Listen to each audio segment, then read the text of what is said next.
Hi guys, welcome back to Success Corner.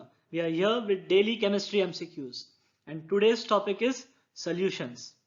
So before we start, don't forget to like, subscribe and share this video. Question 1. Which of the following is correct? 1. Mole fraction of 1 plus mole fraction of 2 is equal to 1 if only two components are present. Yes, this is correct because when we sum the mole fractions of both the components, then it is always equal to 1 if two components are present. If there are more than two components, then if we sum up all of their mole fractions, then it is equal to 1. 2 mole fraction of 1 divided by mole fraction of 2 is equal to mole of 1 by mole of 2. Yes, this is also correct if two components are present. Option 3, mole fraction of solute is equal to moles of solute divided by moles of solute plus moles of solvent. Yes, this is the formula of finding a mole fraction. Option 4, all of the above. So the correct answer here is all of the above, that is option 4. Question 2. Equal volumes of 0.1 molar AgNO3 and 0.2 molar NaCl are mixed. The concentration of NO3 minus ions in the mixture will be. So to find the concentration, first you find the millimoles of NO3 minus. So as there is 0.1 molar AgNO3, millimoles of NO3 minus ions will be 0.1 into the volume. So let's assume that the volume is V. Now as equal volumes are mixed, the total volume will be 2V. So the concentration of NO3 minus will be 0.1 into V divided by 2V. So it becomes 0.05 moles. So the molar. So the correct answer here is option 2. Question 3. 100 ml of 0.3 normal HCl solution is mixed with 200 ml of 0.6 normal H2SO4 solution. The normality of final solution is. So to find the normality, we'll find milliequivalent of HCl and milliequivalent of H2SO4. So milliequivalent of HCl is 0.3 into 100 as it is 100 ml, that is 30, and milliequivalence of H2SO4 is 200 into 0.6, that is equal to 120. So the normality of the mixture will be 30 plus 120 divided by 300, where 300 is the total volume. So the answer becomes 1 by 2, that is 0.5 normal. So the correct answer is option 3.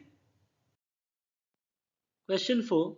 The concentration of H3PO4 dissolved in 500 grams of water is. This is a very simple question. So you know, as there is 0.5 mole dissolved in 500 grams, so that means it is 1 mole in 1000 grams because we calculate molarity per 1000 grams of water. So the correct answer here will be 1 mole, that is option 1 molar, that is option 2. Question 5. The vapor pressure of water at 298 Kelvin is 23.75 mm of Hg. The relative lowering in vapor pressure of 5% aqueous solution of urea at same temperature is. So you know that relative lowering of vapor pressure P0 minus P by P0 is equal to the mole fraction of solute. Now as the number of moles of solute is much less than the number of moles of solvent in this case, because it's 5% aqueous solution, therefore we can also write it as number of moles of solute divided by number of moles of solvent. So the weight, if we assume that it is a 100 grams solution, then it is 5 grams urea and 95 grams water, and you know the molar mass of urea and water respectively, which is 60 and 18. So delta P by P0 is equal to 5 by 60 divided by 95 by 18. So you get 0.016. So the correct answer here will be option 1. Question 6. 3 liquids A, B and C boil at 130 degrees, 160 degrees and 190 degrees Celsius respectively. Which of them has higher vapor pressure at 80 degrees Celsius? So here you can see that A has the lowest boiling point. That means that A will have the highest vapor pressure at 80 degrees. So here the correct answer will be option 1, that is A. Question 7. On mixing 10 ml of carbon tetrachloride with 10 ml of benzene, the total volume of solution is. So this solution, carbon tetrachloride and benzene, shows positive deviation. Therefore, it will be greater than 20 ml. So the correct answer here will be option 1. Make sure that you memorize all the examples or the similar examples given in NCERT, because I don't think that any such question will be formed outside NCERT examples.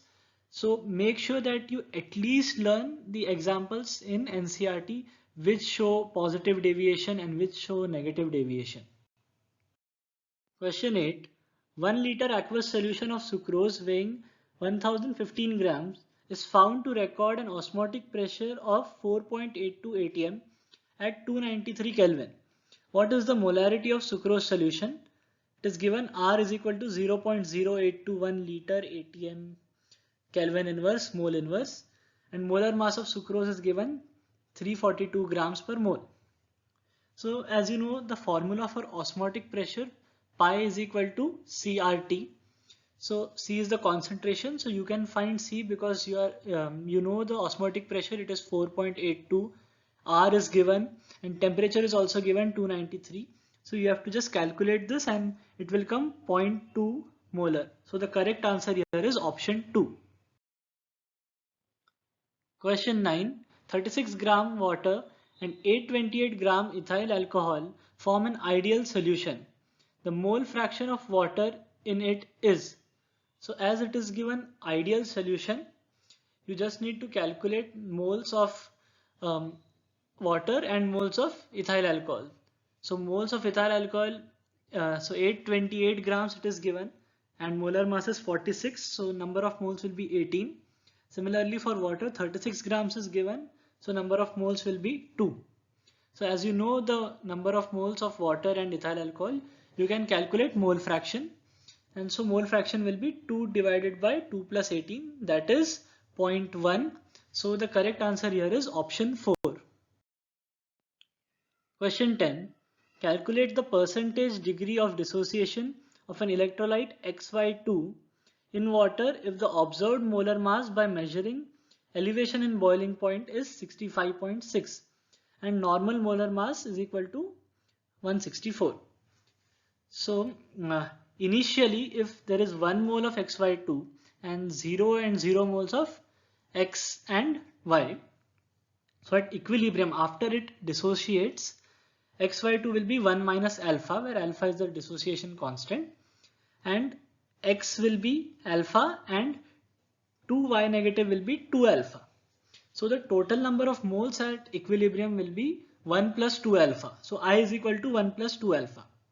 Now you also know that I is equal to molar mass divided by observed molar mass.